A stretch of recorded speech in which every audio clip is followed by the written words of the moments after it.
Pierogi Joe here, and I am back, and I'm going to make us a very simple, classic 18th century Russian dish, beef stroganoff. It's actually very simple. And here's what we are going to use to make our beef stroganoff. We need 1.5 pounds of beef tenderloin, top loin, or in this case, a sirloin tip roast. And we're going to prep that up and chop that up, and you'll see about 4 tablespoons of butter, a tablespoon of all-purpose flour, about 2 cups, a cup and a half to 2 cups of the rehydrated wild mushrooms. You've seen me use these before. A hefty teaspoon of Dijon mustard, 1 garlic clove chopped up and minced, a little over a cup of beef stock, 3 hearty tablespoons of sour cream, which equals about 1/2 cup, and a sliced up onion. We're going to serve it over egg noodles. And also we're going to do just about a little bit more of a tablespoon of thyme and parsley. And beginning now, because it's the end of the winter, I'm using up the last, or what I have left of my fresh herbs that I dried up. So that's really cool. Now, here's the thing about the onion. It says 1 onion. Now, some recipes say to discard the onion, and some say to keep it. So as a compromise, I'm just going to make it with a smaller onion. So there you have the ingredients, and join me in making beef stroganoff. And here is your ingredient list.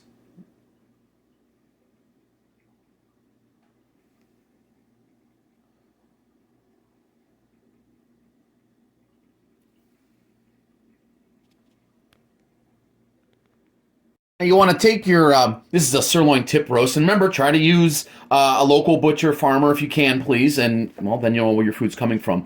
We're going to cut it. First of all, we'll trim it, and there wasn't much to trim on that. We want to cut these 1/4-inch slices like this. And then of those 1/4-inch slices, we're going to make sure they're no more than 2 inches, so that's about good. But as it gets to the thicker part of the meat, we may have to cut those slices in half. And as you see, about a 1/4-inch slice, and we're going to do that with the entire roast. I chopped up the beef, I thinly sliced the onion, and then I chopped up the mushroom. And now it's time to begin. Well, I've already begun, but now let's start cooking. So the first thing we're going to do is we're going to make a roux. So we're going to take half of that butter, about 1.5 to 2 tablespoons, and we're going to get that butter melted in a pan over a low-medium heat. And then, when that butter melts, we're going to add our tablespoon of all-purpose flour. We're going to whisk that together until it makes a roux. Now, a roux is going to make the sauce thicken. So, a roux, butter and flour.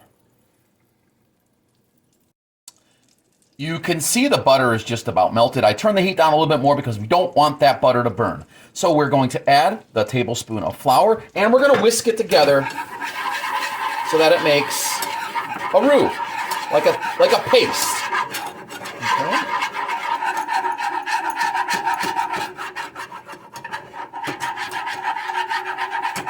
Okay, there you have.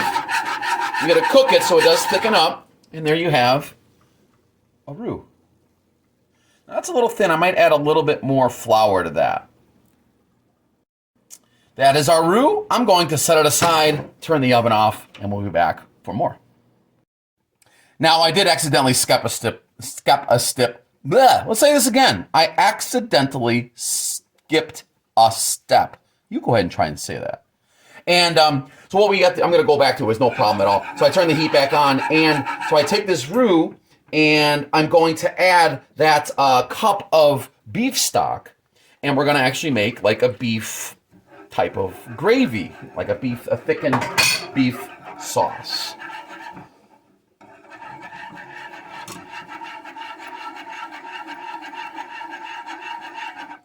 Get it up to a boil a little bit, and it will thicken. And I did bring it to a boil, and it thickened up. And now we can set it aside. Okay, we're going to leave that oven on. Well, actually, I'll turn it back on because now we're going to start cooking the beef. We have our very large frying pan, And we're going to turn the heat up to a medium high. Okay, about maybe, I don't know if you have a number on your thing. Mine has like a number 7. So, I don't know, 6, 7. So, medium high heat. Not medium, not high, in between. Medium high heat. And we're going to take that other 2 tablespoons of butter that we already had aside, and we're going to melt it.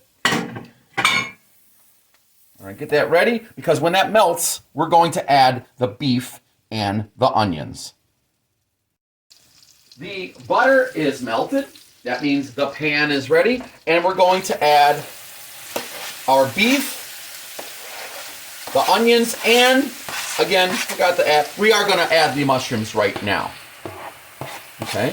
Now, we're going to cook that kind of quickly, only for like a minute or 2. We want the meat to stay a little bit red in the middle. Not too much, but we're going to do our best. So, shake it up, get everything nice and coated and stirred. Okay. We'll escape mushroom, which I'll take care of. Onion, beef, mushroom. And remember, some recipes will say to discard. More classic recipes, which is kind of what I'm going with, will tell you to remove those onion. And I said the compromise that I'm going with is that I'm going to use a little bit smaller onion, still thinly sliced, but I'm going to leave it in because it's good texture, it's good flavor. So, and it definitely will not steal away from the beef or the other flavors, which is a concern with some of the recipes that say not to leave the onion in. So we're going to saute this. My old friend has returned, Trusty the Wooden Spoon, as you've seen on other episodes. He's still around. He did well, survived the winters and the summers. He's still doing good. A couple more chips and knocks in it, but that's what makes it good. So far, it's been cooking for about a minute. Okay, and it's starting to darken up. The meat is starting to cook a little bit on the outside. And the flavors are starting to emit. You smell the mushroom and the onion and even a little beef flavor because it's a really good beef. So we're going to keep cooking that. To our beef, onion, mushroom mixture, some salt. I do like using the sea salt. And if you can, fresh ground pepper.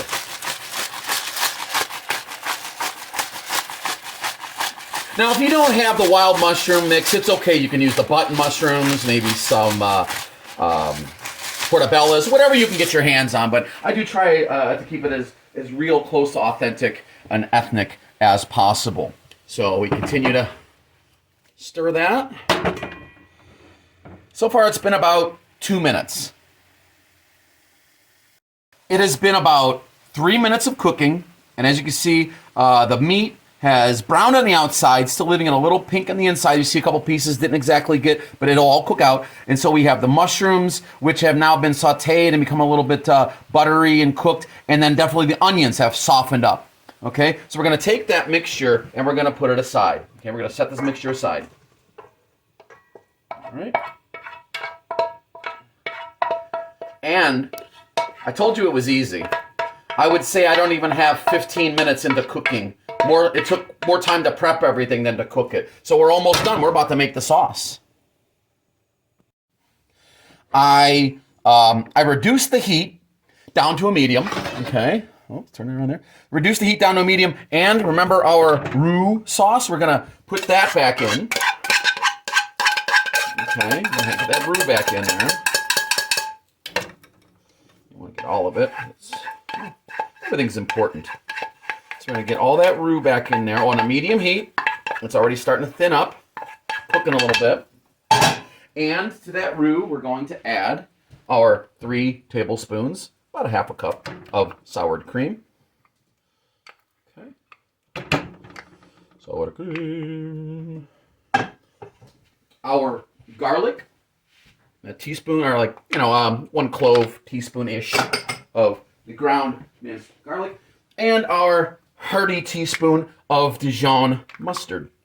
Again, no brand loyalty, whatever you can get. I mean, mustard is really just mustard seed and vinegars and so some spices, so you don't have to get fancy with your Dijon. We're going to continue to stir that up. Okay, we're making the sauce. We're going to stir that sauce up over the medium heat.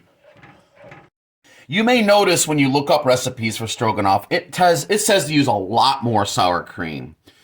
Some recipes even say a cup and a half. Again, we're using a more authentic recipe. We're not using the Americanized. That's the interesting thing about stroganoff. It has really changed, and what people think is stroganoff, maybe that you make with a packet or something, is a little bit different. This is more of an authentic type of stroganoff. And there's your sauce.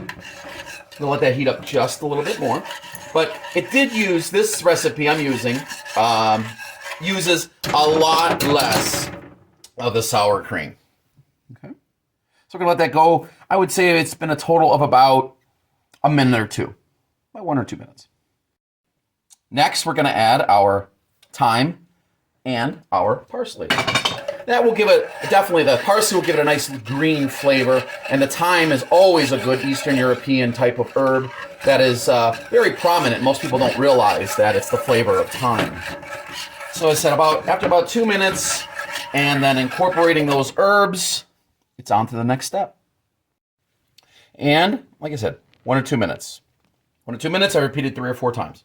So we add back to our sauce in our pan our beef, mushrooms, and onion mixture.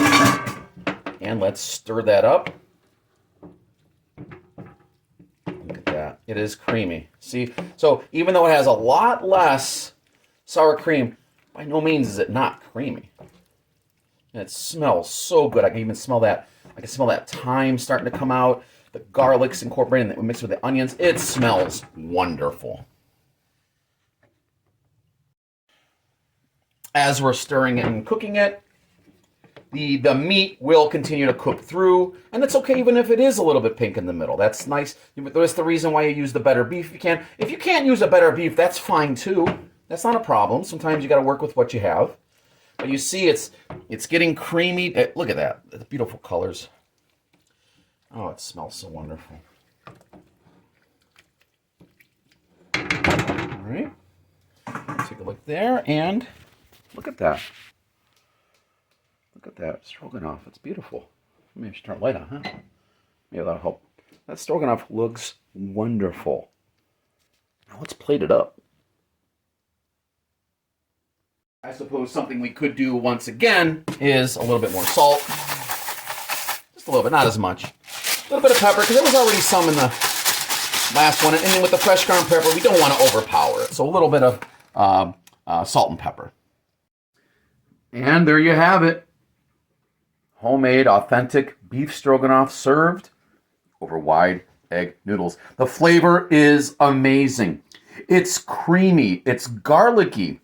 You can taste the herbs, the thyme, the mushrooms. It makes it very earthy. So it's very traditional, very natural, very earthy. It's wonderful. I wish we had smell-o-vision, taste-o-vision. But there it is. Hey, if you like what you see, folks, please like this video, subscribe to the channel, please comment, tell me what you think, tell me your variations, ask questions. I look forward to it, and I'll come back with another recipe soon. And I can't leave without saying one more thing. Smacznego!